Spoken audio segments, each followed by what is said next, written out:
Lies. Today, we are talking about the lies. We all tell them. We all occasionally tell a porky pie. I mean, come on, don't kid yourself. We tell lies all the time. Like, yeah, go on now, I'll have one more beer, and then I'm just not gonna drink anymore because I've got willpower, I've got self-control. I'm just gonna not drink any more beer after this one, and I'm going straight home. Totally makes sense. That made no sense. I literally understood nothing. Cool. Understood. Yeah, your baby's so adorable. Oh, yeah, he's gorgeous. This is definitely a baby. We're sure this is a baby. Yeah, it's adorable. He's so cute. If you think about it, the little white lies, they kind of make the world go round. I mean, imagine telling someone their ass does, in fact, look fat in them. Without white lies, we'd all be very lonely and our self-esteem would be at rock bottom. But today, we're not going after the little white lies. No. We're going after much bigger fish. You see, thanks to social media sites like www.twitter.com and www.facebook.com, some of the most outrageous lies ever told are published and immortalized forever. I had no idea I enjoyed reading the lies so much, but I do. Here we are. I find reading a good lie is like reading a good book, except the author is pretty stupid and usually on crack or something. Now I got the inspiration for today's video from a Twitter account I've been following for a few years called Did Not Happen of the Year Awards, or Dotya, or Dehotya, or maybe the D silent. It's just Hotya. I'm not really sure how the acronym is pronounced. Anyway, it's not the point. If you want outrageous lies served to your Twitter feed regularly, go give them a follow. Anyways, for now, what I thought we could do in this video is read out some of my favorites. All right, here goes. Today, I was eating almonds on a bench in the park, and a lady walked by and started yelling at me. You should not be eating almonds. I have a severe allergy, and so does my son. Without saying anything, I calmly reached into my yellow purse and took out my new essential oil blend. Then I stood up, still without saying anything, and injected her and her son with the blend with the needle that I keep in my purse for situations like this. It happens more often than you think. Then I gave her an almond and told her to eat it. After she finished, she told me she had several doctors prescribe her medication for her allergy, and none of them actually worked, but mine did. She actually asked me if I was literally a doctor, and when I told her I wasn't, her jaw dropped. You aren't? Question mark. Nope, I said smugly. So today, not only did I get a new customer for my new blend, but I also got £100 as an apology for bothering me. She also asked for the rest of the bag of the almonds. Yeah, none of that happened though, did it? You see, I know it didn't happen because every time I've tried to stab a woman in the park with a needle full of unknown substance, they've always freaked out.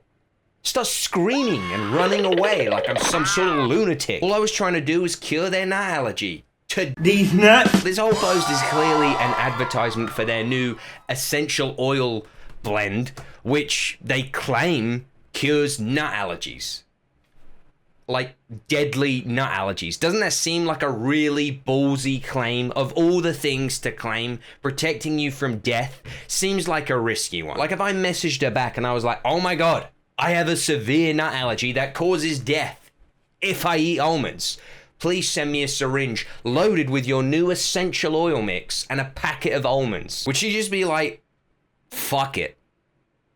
I got rent due, and he has to be a moron if he believes that story, so he deserves to die. Maybe that's it. Maybe that's intentionally what they're doing. They'll have zero complaints because if it doesn't work, you're dead. I guess that's why they can't claim to make your dick bigger or something. Hello, EssentialOils.com. How can I help? Oh, I see. You still have a tiny penis. How are you using the oils? Oh, no. You're supposed to apply the oil directly to the penis. Yeah. Yeah, that's right. Well, then rub it in. Yeah. Yeah, like that. Yeah. But then go down. And then go up again, and then down, and then up, and then down, and then up again, and then down again. Yeah. Wait a minute. What's happening? Oh god. Oh, fuck it, I'm doing nut allergies. Okay, this next one is like the most hilarious thing I've read almost ever. Definitely this week, maybe even this month, perhaps this year. It's that good. It was posted on Facebook by this sweet looking old nana, and yeah, here it is. Let me read it for you. Whoever lives in 28 North or South Avenue who's ordered a meal for one plus bottle of Fanta, please be aware. They accidental delivered to mine. It's been handled by myself, who was recently tested positive for COVID. Then the delivery driver has come back to collect it and said the shop owner said to re-deliver it to the proper address after telling him I have corona as well. Shocking that the customer should have getting a fresh order. Update, it's Lucky House. Dirty bastards what you are. Wow, that's quite the potty mouth you have there, Nana. It's fair to say we've all been here. Not talking absolute shit online. I mean the gambit. Like, you know when you're a kid and someone's pushing you around and it gets really annoying, so you pretend to like fall over and act like you really hurt yourself so that they have like no option but to feel guilty and assume they'll be in loads of trouble. Nana is playing that game, throwing all these condemning details like she has corona and handled the items. She's setting the bar high. Catastrophe level event. Bet you all wish you never delivered that takeaway to my house now, huh? Dirty bastards what you are. But here's where it gets amazing, because Nana gets a nibble from Kim, who replies, and instead of being a little bitch and apologizing, she raises. She's like, I see you're crazy, Nana, and I raise you. So thanks for this. It was my takeaway. Why you took it in or answered the door when you have COVID is one question. Lucky I sent it away for a fresh one, but still the driver has handled it after you and then is delivering food to others. How many people could this have spread to? I'm not happy about this at all. Kim has highlighted that she endangered people's lives by handling the packaging, coming into contact with the driver. Nana's fucked up. As you can imagine, Nana does not like being called out at all. I took it in, Kim, because they dumped it on my fucking doorstep. That's why, Kim. Second time now, your fucking takeaways have come to my address. Don't start with your shit, lass. I've done you a favor. Well, let's see what Kim has to say back to this. You haven't done me a favor at all. What you've done is put me at risk of getting COVID and loads of other people too. It isn't my fault the delivery came to you, but thanks for posting this. I've informed the takeaway place of this, so now they'll have to close. You see, what Kim's doing is playing Nana at her own game. If we continue my metaphor from earlier on, this is the equivalent of, oh, you're really hurt, are you? You're right, that does look really bad. We're probably gonna have to call a doctor. Yeah. I mean, like, I've seen this before, and I think they had to operate. And the only way to save the leg was to cut the dick off. Anyway, as you might have guessed, Nana claps back. Kim Robson, you're lucky I can't leave this house, because when I can, I'm gonna burst your lips in, you fucking horrid little grass. I'm foaming, Kim Robson. Don't you fucking dare make me out to be a liar. I've got nothing to lose. I'll burst through your bastard door now. I'm pretty sure this makes me a terrible person, but that's a fight I'd love to see. Like, more than Hezbollah, is Nana and Kim. Jake Paul should choose Nana for his next fight. Could you imagine the promo banter? She'd eat him alive. Jake Paul, you dirty bastard what you are. I'll bust your lips in. Anyway, you're welcome for that one. I was shopping in Waitrose, Cobham this afternoon with my friend Becky, who is visiting from Houston. We were perusing the selection of cheeses in the dairy aisle when a gentleman asked if he could squeeze in to get a pack of cheddar. I said, no need to squeeze, we'll make plenty of room for you. Unless, of course, you prefer we don't. In fact, you can have a hug if you like, but only if you take off your mask. So he did. He gave us both a hug, and as I hugged him back, I said, ditch the mask. It's being used to control people. He said, I know, and ripped it off. I saw him a bit later at the checkout, still sans mask, and realized I'd missed a trick. So I went up to him and said, I forgot, you qualify for a free paper, and handed him a copy of the light paper, which he accepted. What a buzz. It made my day watching him rip his mask off. Ew! Why do I feel so dirty? This comes across so erotic, like it's some light corona porn or something. This is blatantly some fat, balding male anti-masker who wants to convince men that if they go to Waitrose without a mask, they're gonna drown in pussy. Just so many hot British chicks with mates from Houston just waiting for a real man brave enough to get his cheddar from Waitrose without a mask on. Oh my god, another man's coming in without a mask on. How many women are in the dairy aisle? 6? 6 women are in the dairy aisle.